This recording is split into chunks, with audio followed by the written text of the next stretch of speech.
Starting this podcast was an unexpected step of obedience of something that God has called me to do. Through this podcast, I will be interviewing ordinary people who have seen and experienced God move in extraordinary ways throughout their lives. I pray that this will build your faith and encourage you to testify of God's goodness in your everyday lives.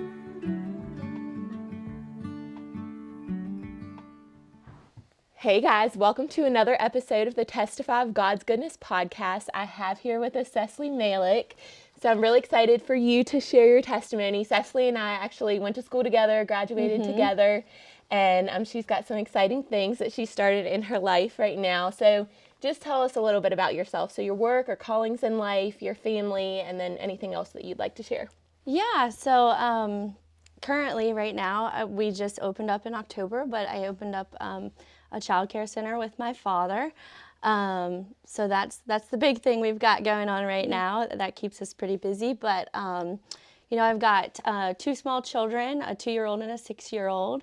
I'm married, so I'm a mom and a wife, and all the busy things. I feel like I attend college all the time. Like, I'm always taking college courses. So, yeah, so I do that as well. So busy. What courses are you taking right now? Yeah, just furthering my degree in child development, more towards like the studies of the family and how the family affects the development, like through the life and all that kind of stuff. So just to further my knowledge. Good for you. Yeah, I enjoy it. So yeah, that's awesome.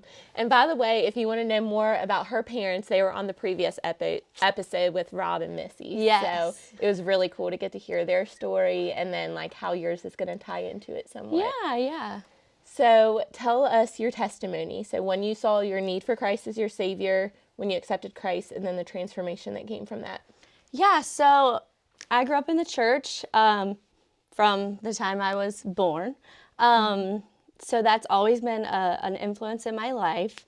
I attended church camp every summer, youth, Sunday school, I like to say they have that saying, you're a church rat. So especially growing up when I was, living at home, we were there if the doors were open, Sunday morning, Sunday evening, Wednesday evening, we did, back then it was called missionettes. So I was in that as well. And then, so that, it's always been a huge influence in my life. I accepted Christ super young, at church camp one summer, probably maybe 10 years old, I would say. But when it comes to my journey, it's not always been the straight and narrow. You go through life and you go through temptations, and school is a big factor. Yeah. High school is a big factor, which For sure. College, the worldly things, influence you a tremendous amount. And I feel like I would stray and come back and stray and come back. And that's always been in my mind, though, I always considered myself a Christian. I always felt like, oh yeah, I'm doing everything right. I'm doing everything I should be doing. If I mess up, I just, you ask for forgiveness or, that kind of thing. But I would say that my faith strengthened and deepened with everything that happened with my daughter. Of course, she didn't have the easiest start in life, and so that was a big influence for me as far as that faith builder. And I like to think of that as the purpose of it. For my family. That was a really hard time for us, and I remember just always going back to God in my mind. With everything that happened with her, she was diagnosed super early. I was 12 weeks gestation when we found out that she, they initially told us she had spina bifida. Okay. And that was really hard to hear because you just think about life and what her little life, is going to look like. And so that was a really hard time for my family and my marriage. And, I remember just thinking, like, I can't do this. Why would you do this? Why would you give this to us? Like, Yeah. And I think everybody thinks like that when they go through trials and, For sure. and, valleys and things like that. You think, why me?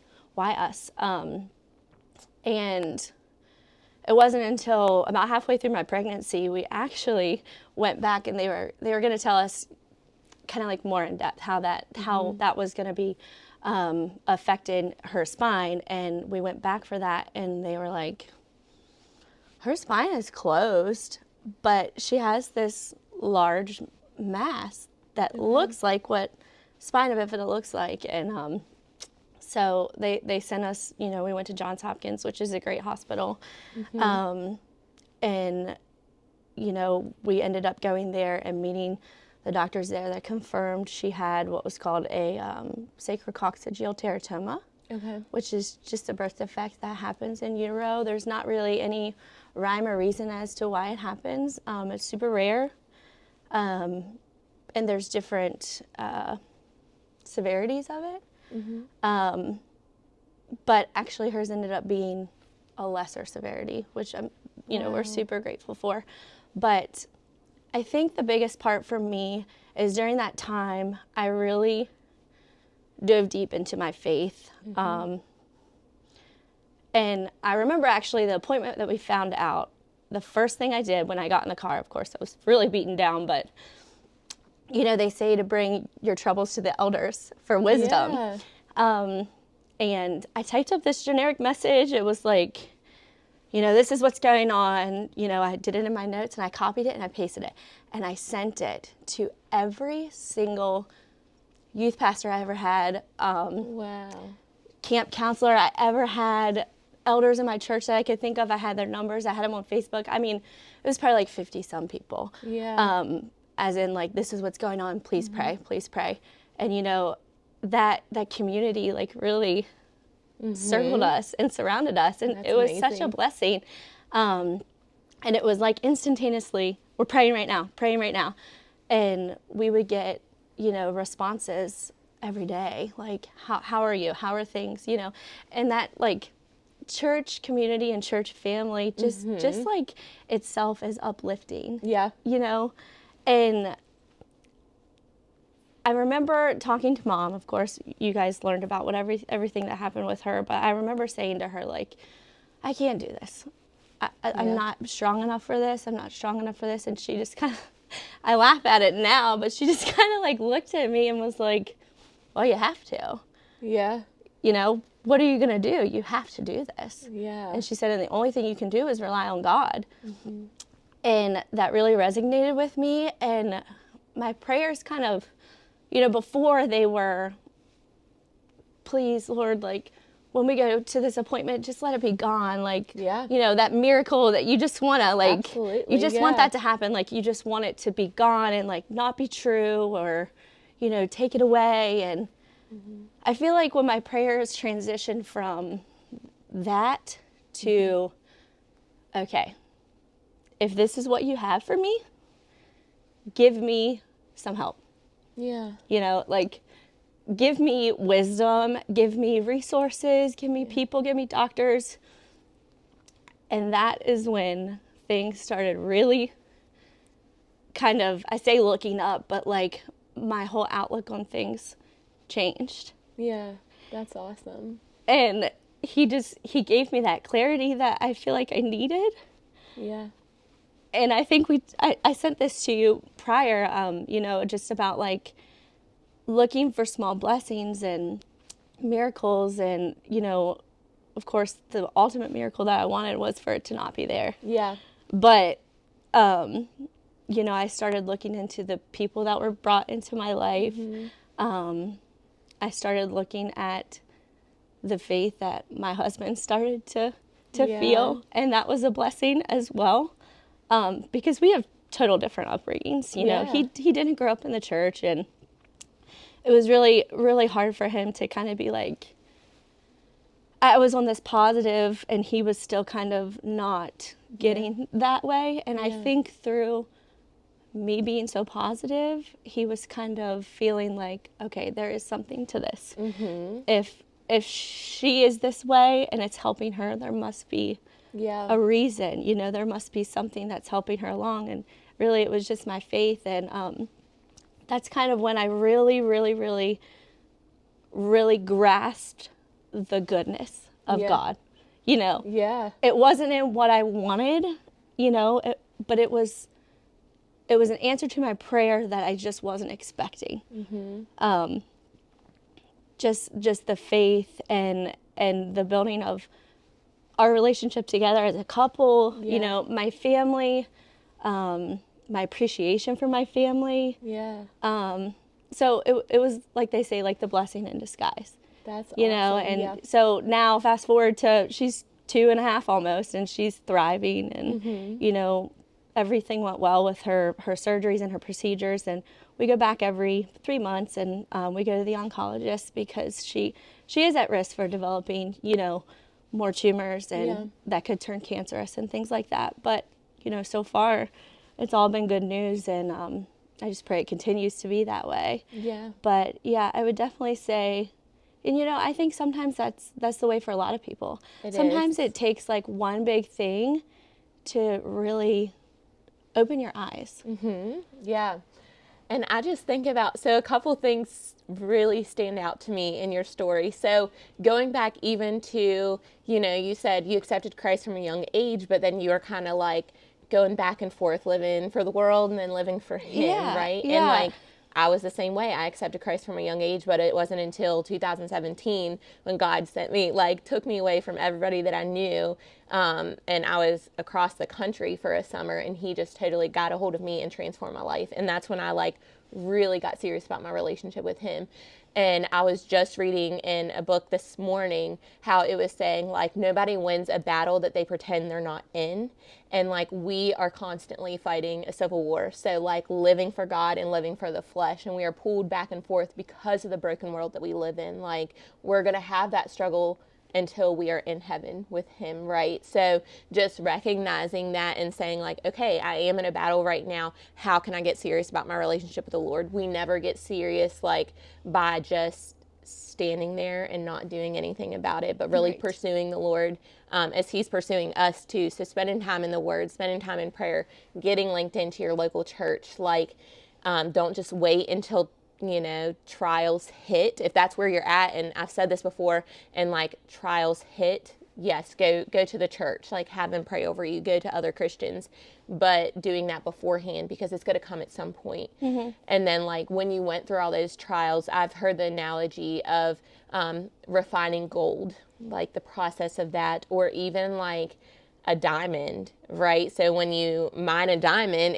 it's not that beautiful at first, but it's the chipping away when it gets to that beautiful core and the final product. And that's how God a lot of times works in our lives. So like, it is a refining process. It is a lot of chipping away, and like it might be something all at once, but a lot of times it's just little things where he like works in your marriage and works in your faith, and then really gets you to, and that's the process of sanctification, is becoming more and more like him.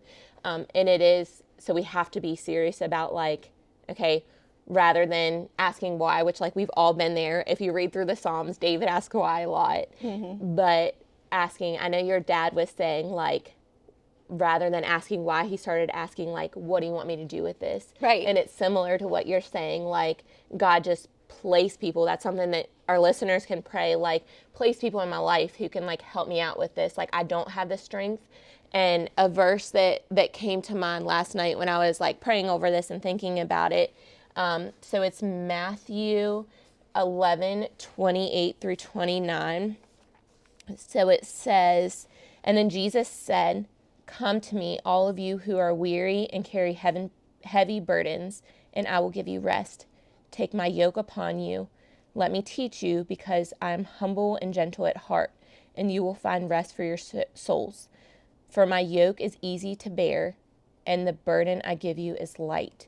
So when we think about a yoke, and this was like a phrase that I felt like God giving me last year, it was yoke up. And I was like, what does that even mean? And then I found this verse, and And so like two ox on a yoke, you can look up a picture. So if they are going together, they work really well and they get a lot done, right?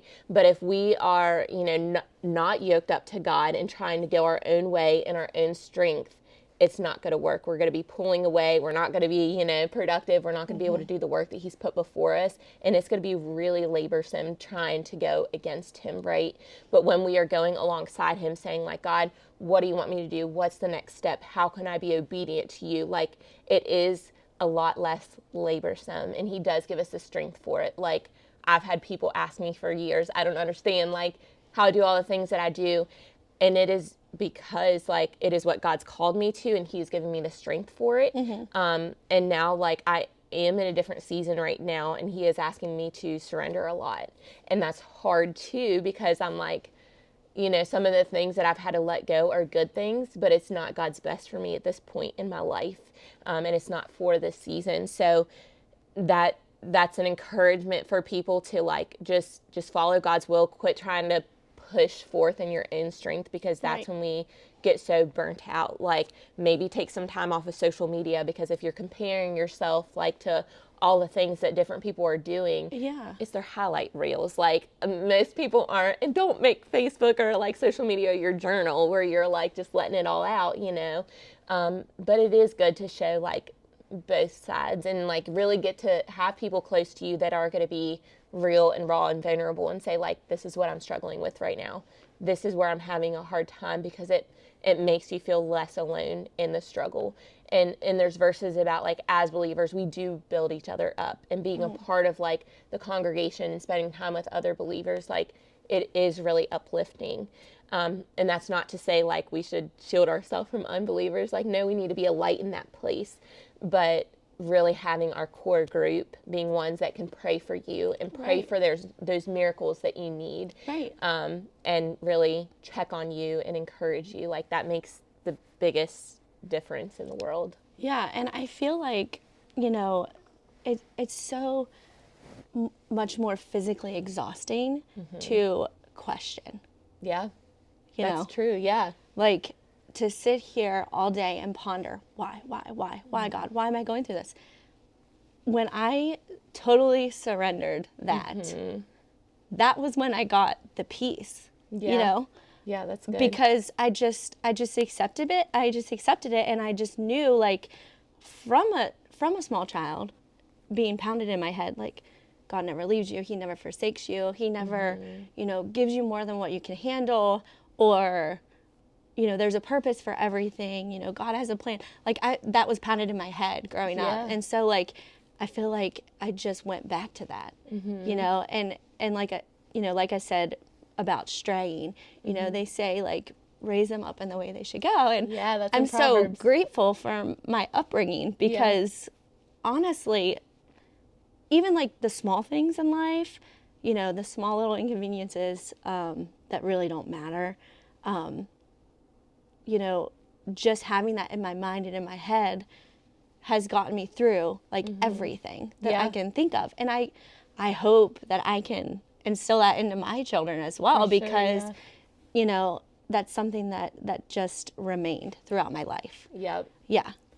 Even in those times where I wasn't as close to God, as I may be right now, growing up, I questioned a lot. Yeah. I was one of those kids that, I'm sure my parents probably got a little worried at some points, because I would say things like, well, if this is true, why does God do this for some people and not for others? Or, well, Mom, are you sure? Like, how do we know? Where's the proof?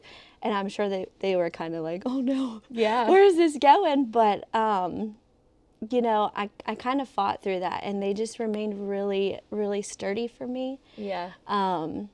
And really that's brought me to the realization that, He is never going to leave me, no matter what I go through, or what my family goes through. He is always there. And again, it may not look like what we want it to look like. Yeah. Things are just not going to automatically always be fixed. Yeah. And it may be Him calling us to go through those hard times. And a lot of stories in the Bible are like that when you Yeah. really think about it. 100% they are. A lot of people were left. God had left them for a while for not doing what Yeah. He called them to do. And my husband and I are watching House of David right now. It's really good. It's on, I think it's I've never Prime. seen it. Okay. But it's just like the story of David, and actually yesterday evening we were talking about King Saul. Yeah. And how they defeated the Amalekites, but he didn't do things exactly like God wanted him to. He had kind of turned his back, and God turned his back on him, and He said, "You're not the right king."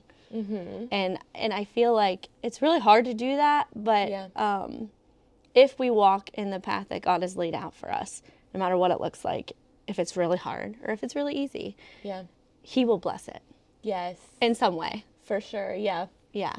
And even what you were saying,